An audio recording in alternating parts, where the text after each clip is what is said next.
Hey everyone, so this is going to be the first video with a case in it of my Pseudo 6 Simul tutorial series. So this is going to have this one case where you use a UR pre-move to skip the DL move and also the slash move. This case, you can't immediately tell that you have it just by looking at the scramble, just glancing at it. Because you have to do some calculations to figure it out, but I'm going to be going over how that's going to work. So the way this works is, first, this is one of the cases, if you saw my first video, like the intro video, this is one of the cases where we do Tommy 7 Simul memo, and then we use that for our new memo.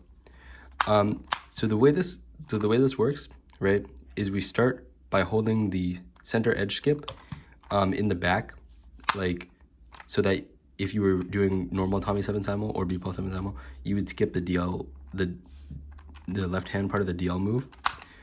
So hold it right in the back like this, and then M1 is going to be 0, right, because obviously 0, and then we can just calculate the rest. So M2 is 5, M3 is -4, M4 is 2, M5 is -2, and M6 is 2. Okay, so now that we have that memo, we can figure out if we can actually do Pseudo 6 Simul on the scramble. So in this case, we can, obviously, because this is the tutorial for it. And the reason we can do it is because if you notice, the two bits of memo that are for the slash move are inverses. So M5 is the inverse of M6, right? Because M5 on the scramble was -2 and M6 was 2. So those are inverses. So yeah, because those were inverses and we also have this lucky case right here, we can do this case on the scramble. Okay, so for the case, which is called Slashless 1, that's what I call it, or just slash skip 1, it's kind of hard to say either way. Anyways, so for this case, the pin order is going to be different from Tommy 7 Simul. So we're going to have to do new memo. We need to memo 4 new numbers in order to figure out what moves to do with that other pin order. This is not as hard as you think because we can use a lot of what we already memoed with the Tommy 7 Simul memo, but also if we just do the calculations, they're not that hard. So to start with, M2, right? So for our new memo, the first letter of the new memo is going to be -M2. So M2 was 5, so it's just going to be -5. All right, now for the second number, it's a little bit more difficult. There are 2 ways sort of that I would say you could use. So the first way is you take your M2 from Tommy 7 Simul, and then you add it to your M5 from Tommy 7 Simul. So in this case, M2 was 5, right? And then M5 was -2. So we're going to add those together, which is 3. And then you have to negate it. So that would be -3. So that's one of the ways to do it.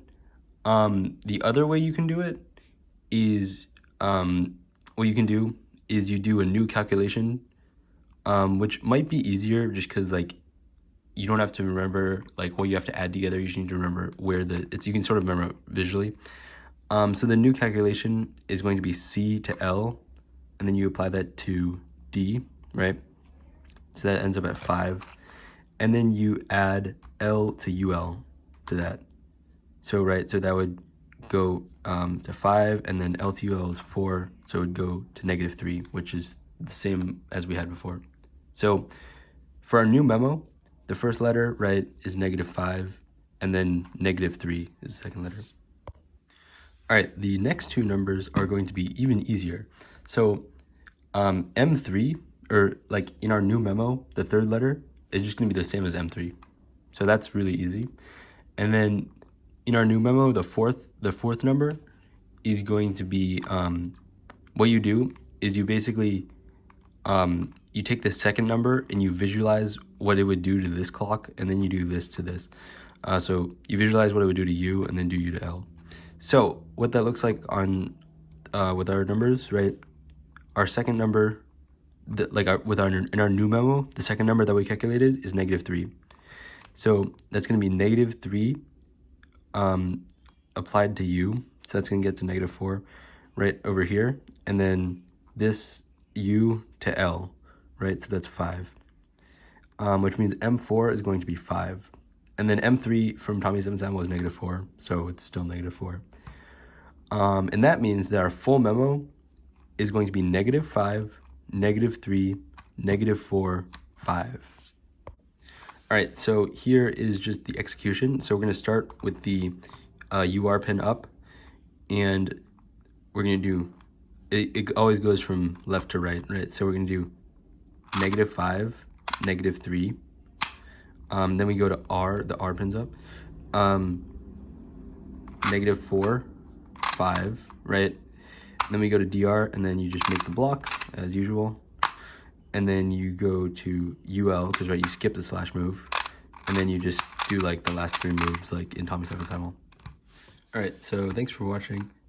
If you have any questions, just put them in the comments and I'll try to answer all of them.